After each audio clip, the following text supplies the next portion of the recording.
Saudara-saudari yang terkasih, kaum beriman Katolik yang pada hari ini Sabtu 19 April 2025 kita berada di Sabtu Suci atau Sabtu Paskah.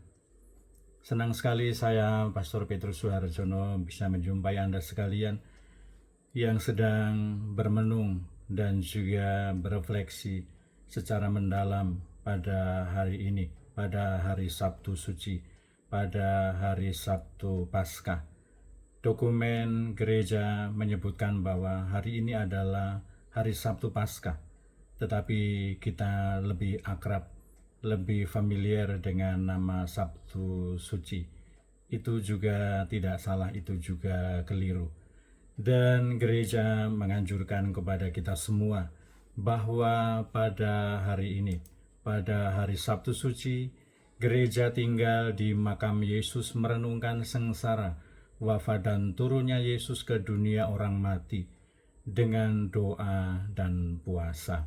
Tentu saja kata-kata kalimat yang ada dalam dokumen gereja ini, gereja tinggal di makam Yesus, bukan pertama-tama kita pergi ke makam Yesus, tetapi kita berdoa, kita bermenung, kita berefleksi dengan Yesus yang wafat, dengan Yesus yang mati, untuk merenungkan sengsara dan wafatnya, dan Yesus yang turun ke dunia orang mati.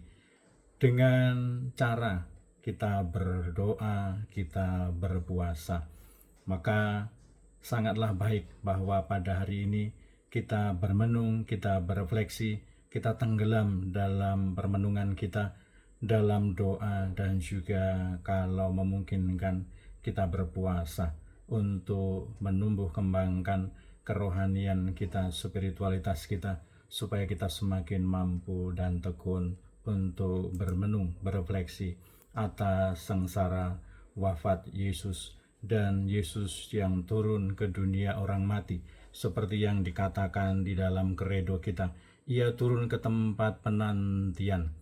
Dia turun ke tempat penantian untuk menemani kesepian manusia yang mengalami kematian dan diangkat kepada keselamatan, karena Yesus akan bangkit pada hari Paskah nanti dan akan kita rayakan dalam Vigili Paskah atau malam Paskah. Dan berkaitan dengan Vigili Paskah, berkaitan dengan perayaan malam Paskah, ada beberapa hal yang kiranya pantas untuk menjadi fokus perhatian kita. Kita perhatikan dan kita ikuti secara baik. Di dalam dokumen perayaan Paskah dan persiapannya, nomor 78 dikatakan bahwa seluruh perayaan malam Paskah dilaksanakan waktu malam. Tak boleh diadakan sebelum gelap atau berakhir setelah fajar minggu. Peraturan ini harus ditepati secara tepat. Memang kalau kita mau mengikuti ini secara tepat, di banyak tempat ada cukup berbagai macam situasi dan kondisi yang tidak memungkinkan. Misalnya seperti yang terjadi di paroki Santo Petrus Karangsenang, kita harus melayani 2 tempat misa, 1 imam, 1 pastor. Tahun ini dalam rangka perayaan Pekan Suci, kita dilayani oleh 5 imam. Dan karena kita memiliki 10 sasi, 10 tempat misa, maka 1 imam, 1 pastor melayani 2 kali perayaan Ekaristi atau ibadah. Dan kiranya bahwa ibadah pertama baru akan dimulai pukul 17, dan ibadah atau misa yang kedua dilaksanakan pukul 19, bahkan ada yang pukul 20. Memang kalau kita mau menepati dokumen perayaan Paskah dan persiapannya, itu memang sangat baik dan itulah yang ideal. Tetapi situasi dan kondisi menuntut kita untuk membuat beberapa penyesuaian dan kebijakan. Dan ada hal lain yang perlu diperhatikan, bahwa seperti yang dikatakan dalam dokumen perayaan Paskah dan persiapannya nomor 83, Dengan prosesi umat memasuki gereja dan diterangi hanya oleh cahaya lilin Paskah, seperti putra-putri Israel di malam dibimbing oleh tiang api. Demikian pula orang-orang Kristiani pada gilirannya mengikuti Kristus dalam kebangkitan.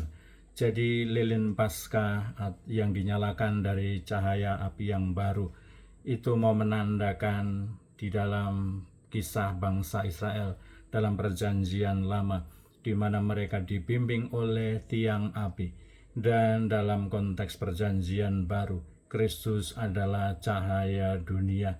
Maka prosesi lilin Paskah itu menyimbolkan tiang api dalam dunia perjanjian lama dan cahaya Kristus atau terang Kristus yang telah bangkit, yang kita kenal dalam dunia perjanjian baru. Dan dalam bagian 3 malam Paskah ini ialah perayaan baptis, di mana tiada orang dibaptis dan tiada pemberkatan air baptis. Air diberkati untuk mengenang baptis dan untuk memerciki umat.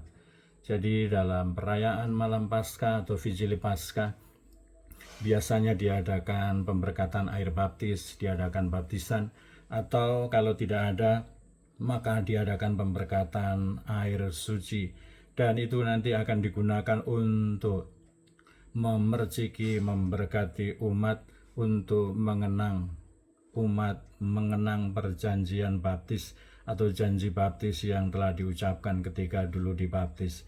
Setelah memperbaharui janji baptis, kemudian umat akan diperciki dengan air yang telah diberkati itu.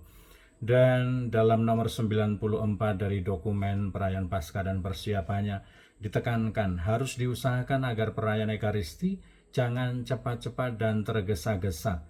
Sebaliknya, semua ritus dan perkataan harus diungkapkan dengan tegas.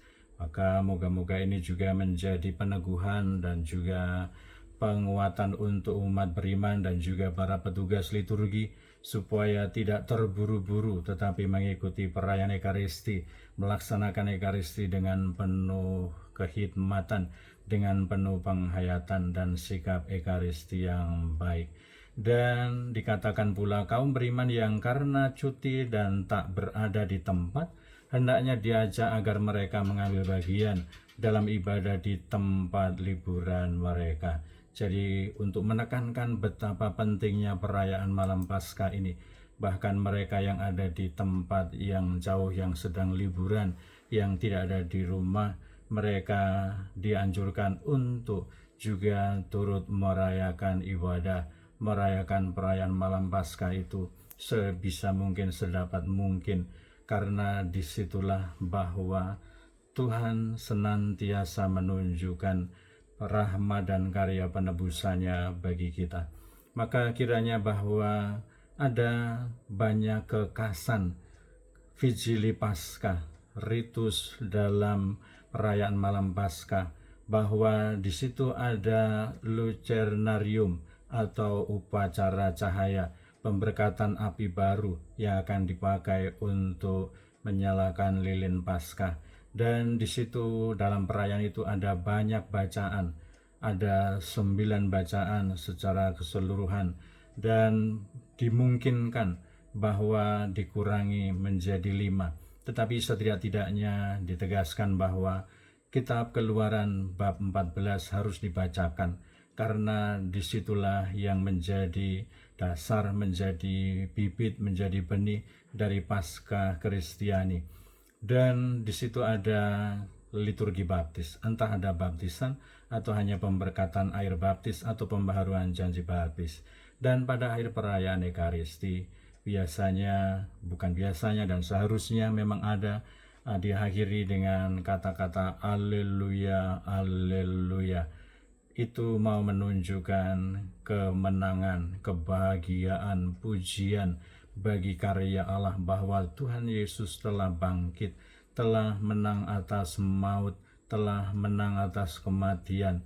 Maka kiranya kita sebagai orang beriman semoga mengisi hari Sabtu Suci atau Sabtu Paskah ini dengan permenungan yang mendalam atas wafat Yesus, dengan doa dan puasa, dan kita mengikuti perayaan Malam Paskah, Vigili Paskah dengan penuh hikmat, dengan penuh sukacita, dengan semangat kebaikan hati, dengan semangat cinta kasih. Selamat Paskah. Tuhan memberkati. Haleluya, haleluya.